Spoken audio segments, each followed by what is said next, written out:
In this lecture, we're going to talk a little bit about a poet named Jessie Pope. She was a female poet, and her dates are 1868 to 1941 when she died. She's most known for her patriotic poetry that was written during World War I, and it encouraged men to join the military effort, and it also encouraged women to support the war effort in their own ways. So at the time, we can see a kind of gender division of labor in terms of how men and women were directly or indirectly involved in the military system. So men were directly involved as soldiers, so they were on the front lines. They were, the ones in authoritative positions as generals and commanders and lieutenants. They were the front lines. They were in the trenches. Women, on the other hand, they supported the war in other ways. Depending on the country, like in Britain, some women were on the front lines as nurses. And joined the military effort that way. But in many countries, women, were took the place of men's labor within the sort of public sphere, and worked in factories, often to, support the munitions, to support the military that way. So they were working on the home front while the men were overseas within the war as soldiers. And Jessie Pope's poetry reflects that kind of the expectations placed on men and women to support their country at this crisis point in Britain. So she was from England, so she writes from the perspective of, a British woman who was patriotic to her country and wanted to do everything she could to support Britain's military that was involved with World War I. And she used her writing as a way to inspire or encourage others to join and support the military mission that Britain was engaged with. And so she used her poetry and her prose writing and published it in newspapers like the Daily Express, where they would publish her poetry, and it would be inspiring or encouraging to men and women, young men and women. And it encouraged men to join the military. And it often presented war as a kind of glorified vision or romanticized vision that would bring men to, attain status and glory in their military efforts. And for women, it encouraged women to support their male counterparts, their soldiers who were off at war, and encouraged them to, to support their country in their labor at home. And do everything they can to, keep their country thriving at this moment of crisis. And as we'll see, Pope's poetry has been criticized for being, overly romanticizing or glorifying the war effort or the military experience. And we'll see how authors like Wilfred Owen, who experienced the war firsthand as a soldier in the front lines, how he criticized Pope for her, position, her influential position as a writer to encourage others to join the military from a kind of outsider perspective and not knowing firsthand what it was actually like to serve in the military. So she kind of has maybe, rose-colored glasses on in her view of what war is really like. She doesn't really know what it's like because she hasn't experienced it herself. So she presents it in the most sort of glamorized, glorified way in order to encourage support for her country. And we'll take a look at a couple of her poems and see how she conveys that persuasive message for men and women to support the military system. Okay, so let's take a look at Who's for the Game. This is one of Jessie Pope's poems, and it's, well, as we'll see, you have to interpret it, the sort of symbolism of the poem in order to understand it as a military poem. So it might not be apparent at first reading, so you might want to read it a second time. So who's for the game? The biggest that's played, the red crashing game of a fight. Who'll grip and tackle the job unafraid, and who thinks he'd rather sit tight? Who'll toe the line for the signal to go? Who'll give his country a hand? Who wants a turn to himself in the show? And who wants a seat in the stand? Who knows it won't be a picnic, not much, yet eagerly shoulders a gun? Who would much rather come back with a crutch than lie low and be out of the fun? Come along, lads, and you'll come on all right, for there's only one course to pursue. Your country is up to her neck in a fight, and she's looking and calling for you. Okay, so let's unpack that a little bit and take a closer look at it. So you'll notice when you're reading it, I noticed it, just there's a clear rhyme scheme, and it had almost like a upbeat rhythm to it. And that's one of the things Pope is known for, is sort of this lighthearted, almost sing-songy, upbeat rhythm to her poems. So it's not dark, it's not depressing, it's very upbeat, and it has a catchy rhyme scheme. And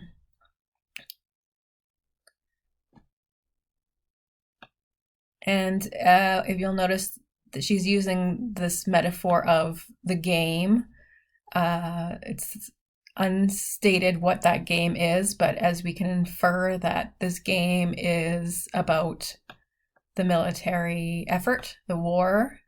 So the game is really World War One. And when we situate this poem within the historical context from which it was written. And so she's asking a series of questions about who is going to play this game. And, it gives some encouragement of why one would want to play this game. So if the game is World War One, why would men want to enlist in it? So she's saying, who's for the game, the biggest that's played? So the biggest game that's played, in this case, the biggest game is the war that is going on.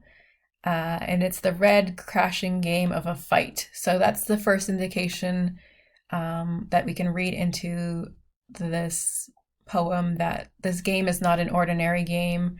It's big, it's a fight, and it's red and crashing. So the red crashing game, that's one indication of violence.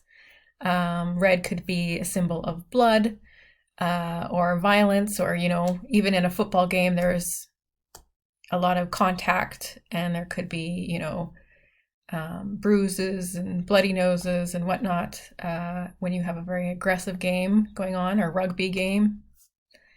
So she's sort of equating, a physical contact sport like football or rugby to a war, in this case, World War One. So she's saying those two things are similar. So it's kind of an extended metaphor that way.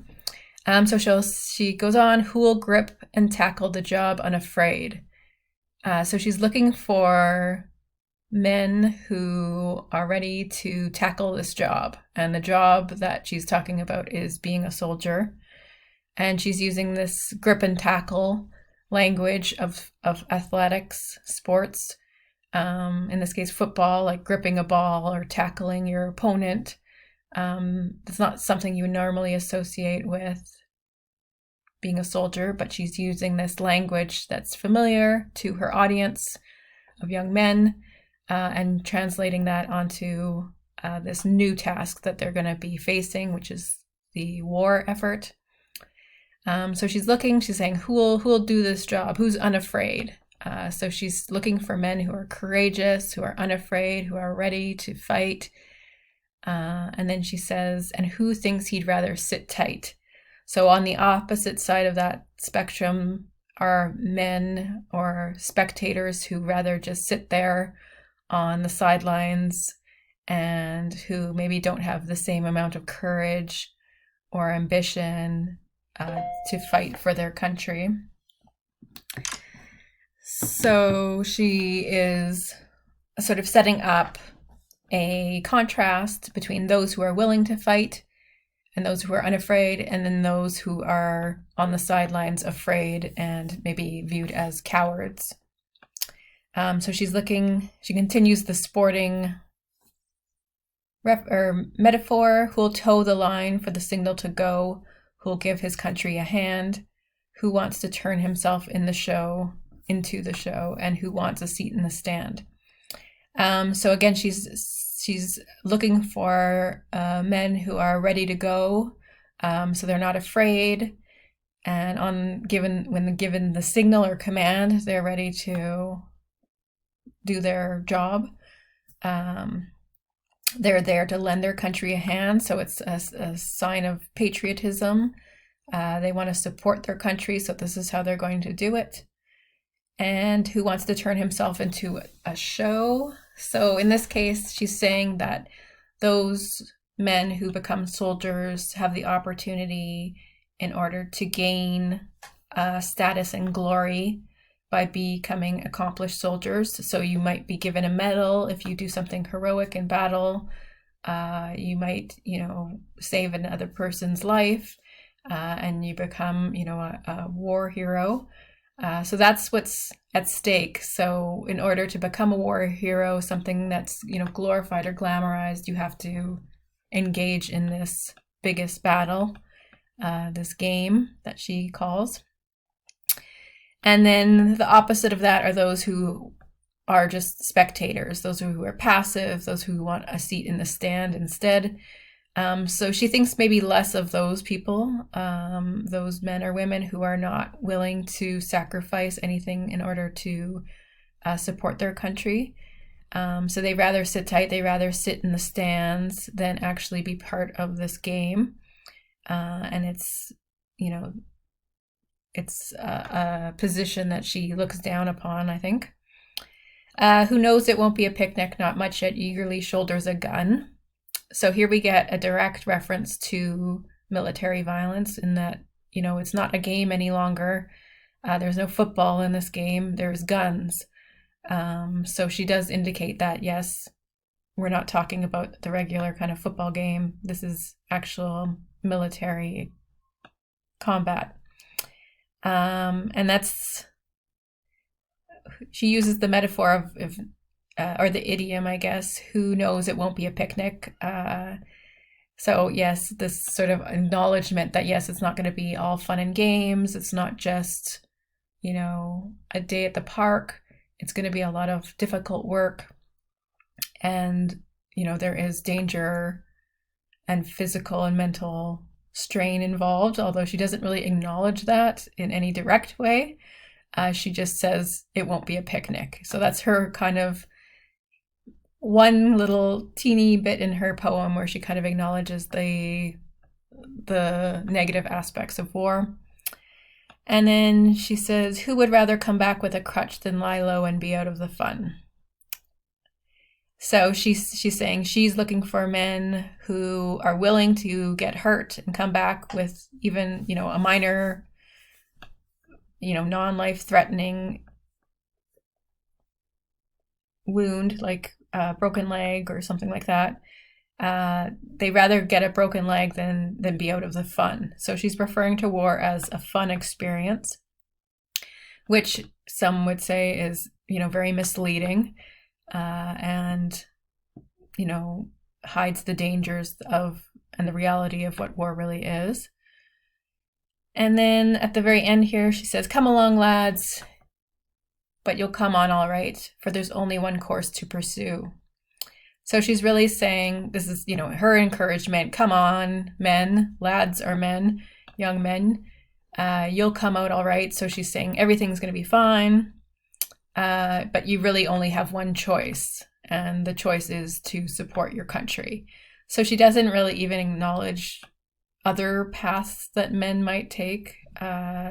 That some, might be conscientious objectors, some might be pacifists, some might not want to engage in warfare at all. So she's really not acknowledging that there are other options there, but she's saying to be a man, you have to fight. Those two things are equated in her mind. And then she uses gender in the last line to describe the country. So your country is up to her neck in a fight, and she's looking and calling for you. So here, her country, or your country, is Britain, and in this case, Britain is personified as a woman who's in danger, and she's in need of rescuing and help, and she's looking and calling for you to come help her. So she's a bit like a damsel in distress, looking for her knight in shining armor to come and rescue her. And so she is asking the men of her country to come and step up as men to fight in the war effort. So again, we can really unpack some of this gendered language and see how Pope is sort of using masculinity as a way to sort of persuade men in order to serve their country as soldiers. So there's really a lot of sort of gendered sort of norms and expectations to unpack in this poem. And we'll see in another piece by her that she also does address women on the home front as well. So men, she expects them and encourages them to go and fight for their country by enlisting as soldiers, and for women, she encourages them in other ways to support their country. Okay, so here's another poem by Jessie Pope called War Girls. And this is one of the first poems written by a woman that describes the work being done by women in the war. So normally, or conventionally, or traditionally, I guess, the war effort, we usually associate war with men and masculinity, but women were involved in directly and indirectly in their roles.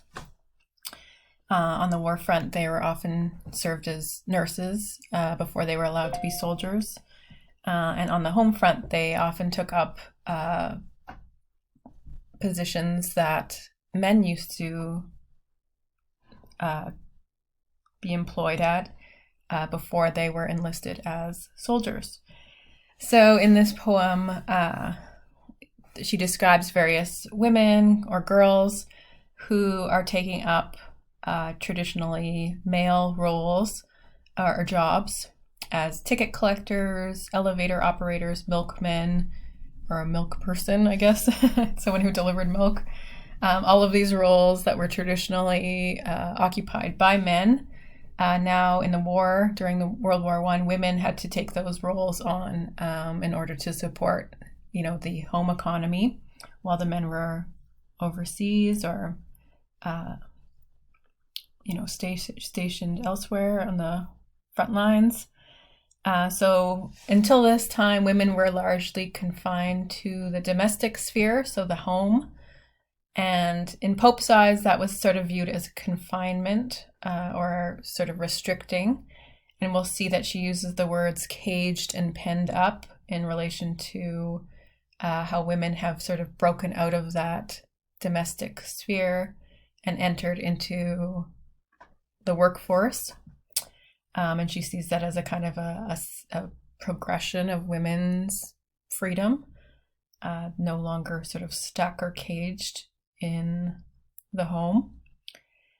So in this poem, we do get a sense of how gender is involved in the military system, and how men and women, occupied different roles, but they were both sort of directly and indirectly involved in the military. And how for women, in many ways, it became a source of freedom And for men, it became a way for them to sort of prove their masculinity. And for women to break free from their femininity in many ways. So let's take a closer look at this poem, and we'll see how she describes women's work during World War I. So there's the girl who clips your ticket for the train and the girl who speeds the lift from floor to floor. There's the girl who does a milk round in the rain and the girl who calls for orders at your door. Strong, sensible, and fit. They're out to show their grit and tackle jobs with energy and knack. No longer caged and penned up, they're going to keep their end up till the khaki soldier boys come marching back. There's the motor girl who drives a heavy van. There's the butcher girl who brings your joint of meat. There's the girl who cries, "All fares, please," like a man, and the girl who whistles taxis up the street. Beneath each uniform beats a heart that's soft and warm. Though of canny mother wit they show no lack, but a solemn statement this is. They've no time for love and kisses till the khaki soldier boys come marching back. So, yeah, we get descriptions of various girls, young women who are occupying traditionally male roles in the workforce. There's, a woman taking tickets for the train. There's a woman who's, in an elevator helping people go up and down in the building. A woman doing milk rounds, so delivering milk to people's houses.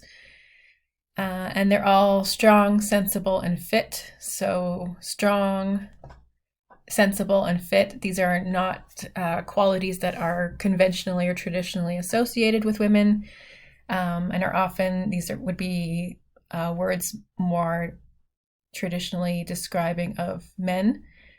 So women are not usually described as strong. They're usually soft or weak.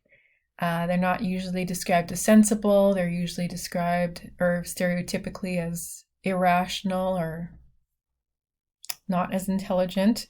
And, their fitness is not usually an attribute that they're, valued for. It's more beauty, not fit. So she's sort of conveying or characterizing these new women, these women who are entering the workforce for the first time as breaking down some barriers in relation to how women have traditionally been seen. And they're out to show their grit. So their grit is their sense of strength, inner determination, resilience, that they're going to prove themselves despite any adversity. So they're going to tackle these jobs just the same way as men will tackle the job of being soldiers. They're going to use that same energy and that same commitment to serve their country in this way by taking on these traditionally male-occupied jobs. And they're no longer caged and penned up. So here we get kind of a feminist viewpoint of Jessie Pope's sneaking in here, where she thinks of, the domestic lives of women as being somewhat restricted. And so women are gaining new freedom during the war that they didn't have before. So she's sort of pointing out this direction that women are going to gain at this time in history. They're gaining the vote. They're, pushing for more work outside the home. They're going to, get more education than they ever have before. So women are really sort of pushing, progressing. And the war effort had a lot to do with that, women's movement and women's liberation. So taking on these male roles really helped further progress women's liberation in society. And they're going to keep their end up. So they're going to serve their roles until the men or soldier boys come back from the front lines. So they'll occupy those positions that men once did until the men return.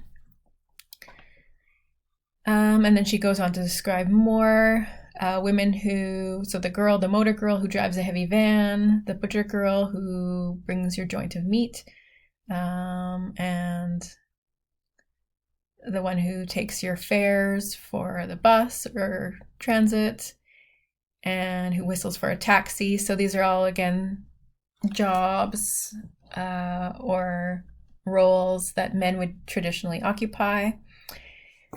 She does acknowledge here, there's a little bit of a nod to that these are women. So there's this return to a more sort of traditional view of femininity or women as soft and warm. So she says, beneath each uniform beats a heart that's soft and warm. So maybe on the outside they look strong and capable and, occupying this masculine toughness. But inside they're still the same soft, warm women that they always were. So she's saying, there's still this core of femininity there, but they show no lack.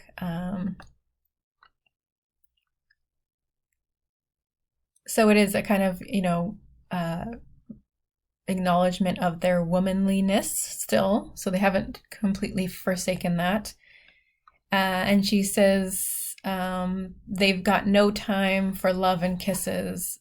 So they've kind of cast aside all things that aren't, they're not going to become mothers yet. There's no time for romance as long as the men are overseas or serving their country. So at this time, they're taking up a different role than they're used to. They're not becoming mothers or wives. They have no time for love and kisses and romance, that kind of thing. They have to be serious and do their duty as patriots to serve their country in this way on the home front while men are serving overseas.